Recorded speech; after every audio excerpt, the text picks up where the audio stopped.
Hey you guys, welcome to Everything Real Housewives. Now today I'm going to be talking about the Real Housewives of Beverly Hills. And this season is obviously insane. There's everything going on with Erika and Tom Girardi and all of the allegations going on about them apparently misappropriating money from his law firm. So anyway, we'll get into that, but I'm going to chat a little bit about what happened this past week's episode on Real Housewives of Beverly Hills. So basically the episode starts out and we see that Dorit apparently is starting her own line of wedding dresses, which is actually crazy. I know Dorit in the past has been apparently a major designer.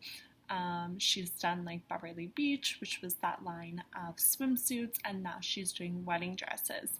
So we get to see a little bit of the different dresses she's gonna have on her line, and they're actually really beautiful in my opinion. I think she did a great job. You know, they're kind of sexy. And I'm actually curious what price point they're going to be at. Obviously, wedding dresses tend to be quite expensive, and so I'm wondering if this is sort of like Beverly Beach, where she very much, I think, had a lower price point. So I'm curious, but she was modeling all of the dresses, and she looked great. PK was a little bit annoying.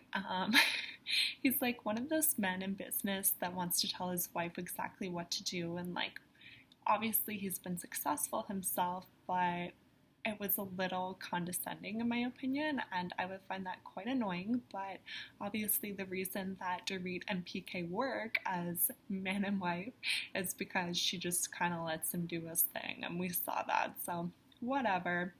But yeah, I'm curious to see when those come out. I don't know, we'll see, I guess, what happens with those dresses.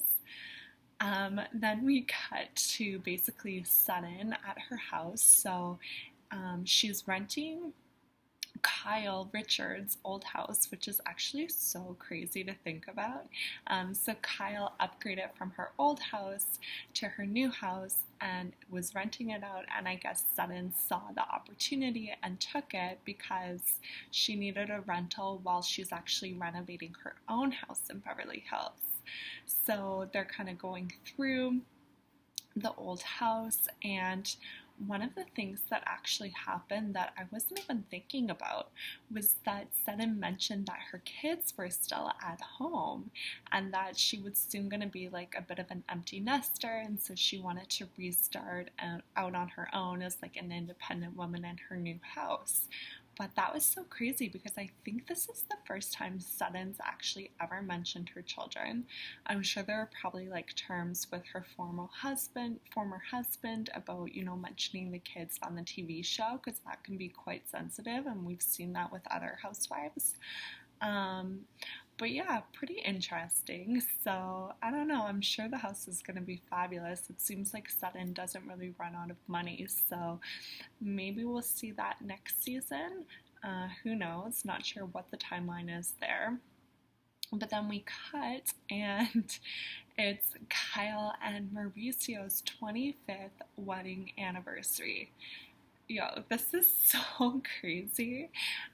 It's wild to me to think of being married for 25 years. I mean, God bless them.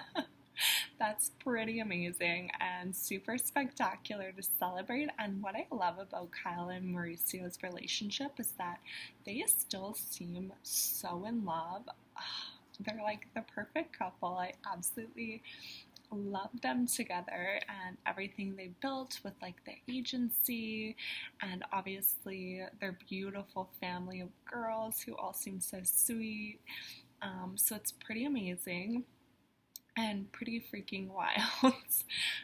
But I always appreciate the male perspective on what's going on in the housewives. I love when they bring the husbands into things, and so Kyle obviously brings up what's going on with Tom and with Erika to Mauricio, and Mauricio is just I hope it's not true, I hope Erika's not lying, we've known her for years kind of thing. But honestly, he wasn't necessarily siding blindly with Erika like Kyle did. So I don't know. He has some thoughts on it, I think. So, or maybe he just doesn't. He is indifferent. Who knows? So Kyle and Sutton are talking a little bit about obviously what's going on with Sutton and Erika. They've had words. Clearly Sutton doesn't believe entirely Erika, or at least is questioning whether or not Erika had any involvement in the allegations against Tom, taking money, from the law firm and from the victims. And so I think honestly it's fair to question that. I mean, who knows honestly what happened, but the thing she brings up is like Erika is never very transparent. She has lied in the past, and we saw that 3 years ago she was talking about the accident that Tom was involved in and the fact that he had simply broken his ankle, whereas now she's bringing up that he actually has a head injury, and that could have caused some of his issues in terms of remembering and decision making. And honestly, I think that's fair, that she's questioning that. Do I believe that it's true that there was something more to the accident? I do. I think that's entirely possible. I do find it a bit strange that Erika wouldn't have mentioned that in the past. But then again, Erika's a super private person, and so she is guarded, and I can see exactly how under the thumb of Tom wouldn't want anyone at his firm to question his ability to do his job. And so I can see how she wouldn't have said anything to her group of friends, let alone on national television, about Tom's head injuries. So who knows? But we then see that Erika goes over to Crystal's house, and then Kathy joins, and they're just hanging out. And I just have to say, I love Kathy. Kathy Hilton is the best thing to ever happen to the Real Housewives of Beverly Hills. I just have to say it.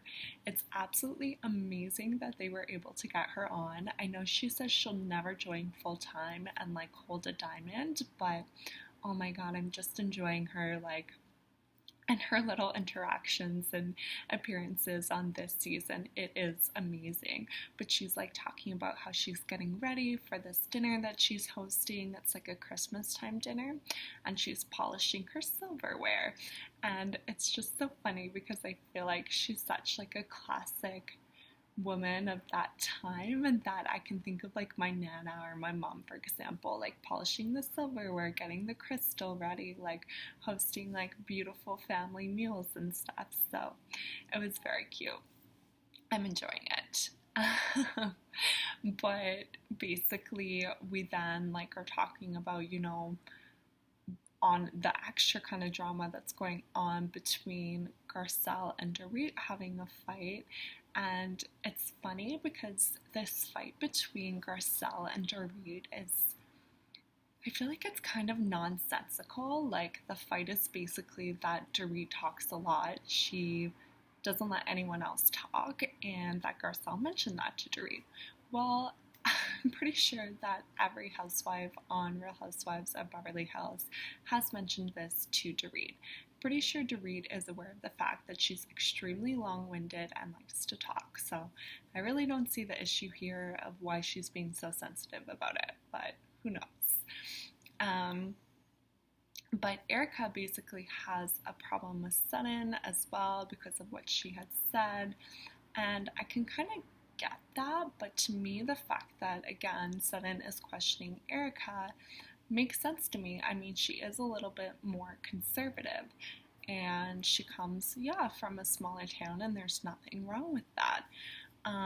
But it's weird that the ladies are trying to question whether or not Sutton is cultured because of her questioning Erika, and her being concerned for her reputation. I don't think that makes Sutton any less important. And honestly, who wouldn't question Erika? She was your friend, these are serious allegations, and they're not coming out from thin air. They're coming out from very reputable sources. So it's a lot. It is a lot. But basically we get into it. Kathy hosts this beautiful dinner party at her house, and this house is honestly stunning.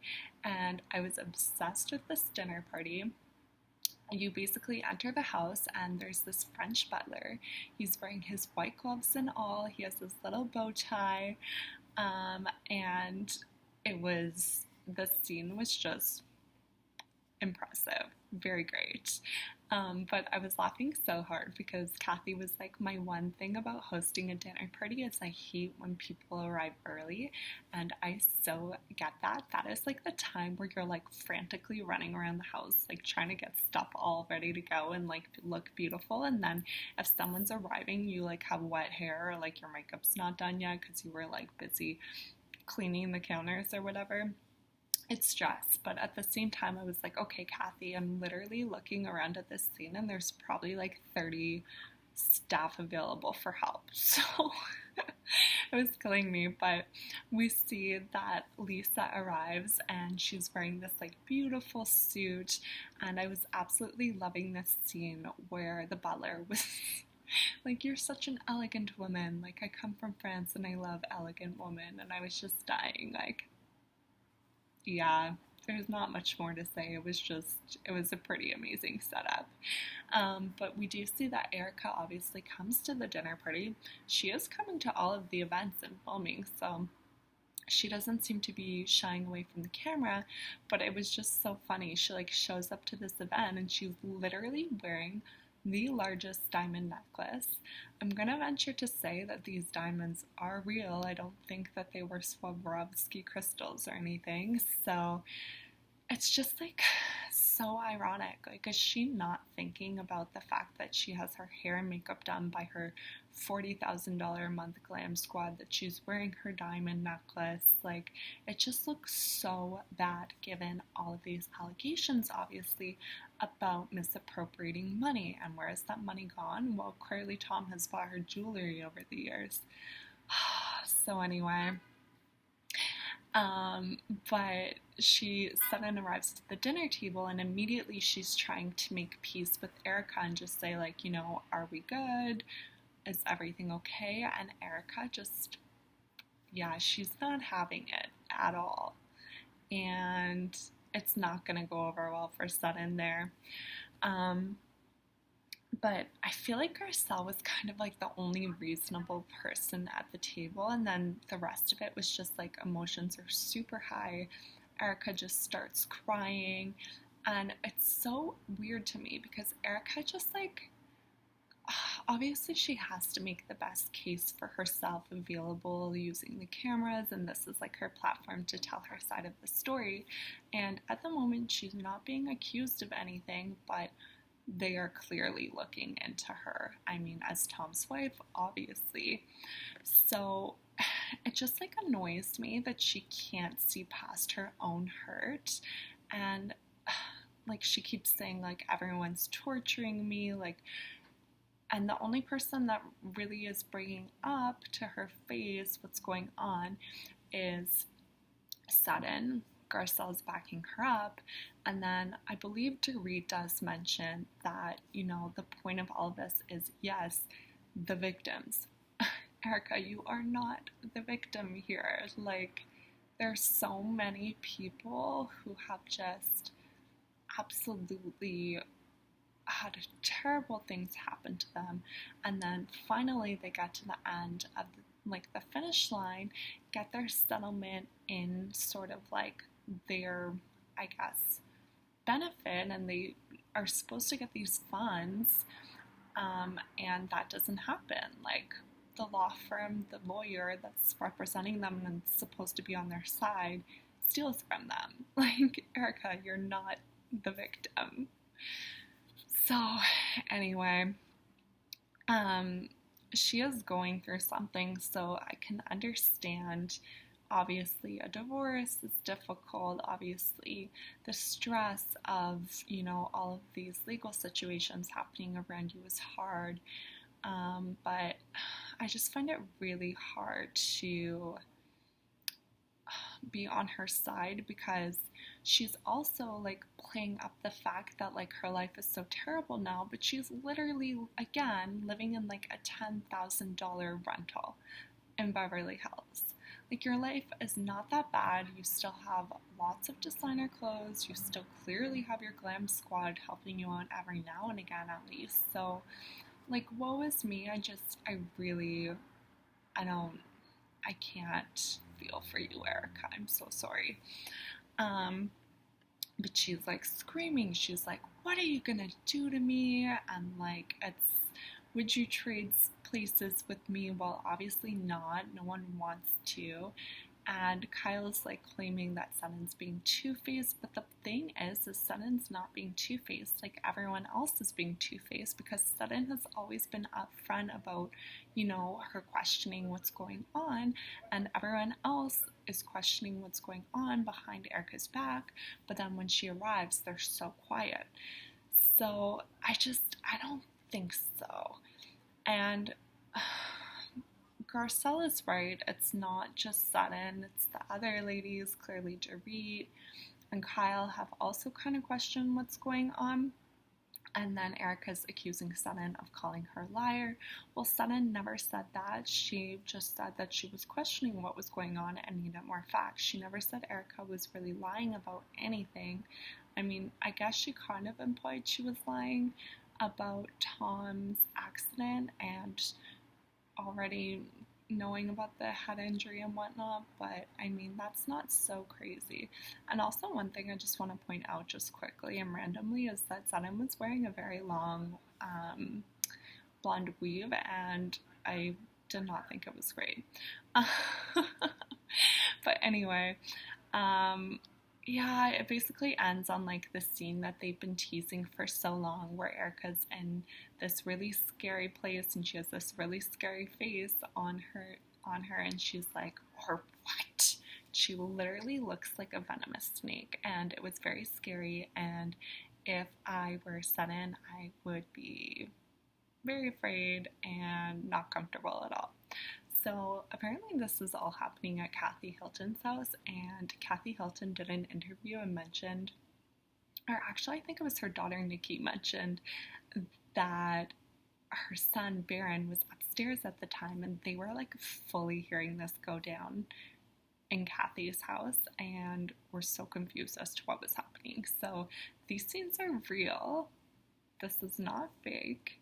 And I just find this like little behind the scene tidbits to be so interesting. So it was left up on that, with the black and white to be continued. So I'm excited for the next episode, and we'll see how this kind of plays out and like how Sutton reacts. But I wouldn't be surprised if Sutton started to cry. I mean, Erika is so venomous right now, and it's really frightening. Not in a good place. She's very angry, and I mean, in a way, rightfully so. Things are kind of falling apart around her, but at the same time, as I said, like, she's still living a beautiful and fabulous lifestyle compared to the average American. So there's that. So that was it for Beverly Hills. I'm going to be talking about Potomac soon. We have next week's episode coming out, so I'm excited for that. We also, I think, we're going to see a New York kind of like bloopers kind of episode behind the scenes, so looking forward to that too. And if you like this video, please like the video, please subscribe. It would help me so much. Appreciate it. Okay, have a great week, guys. Bye.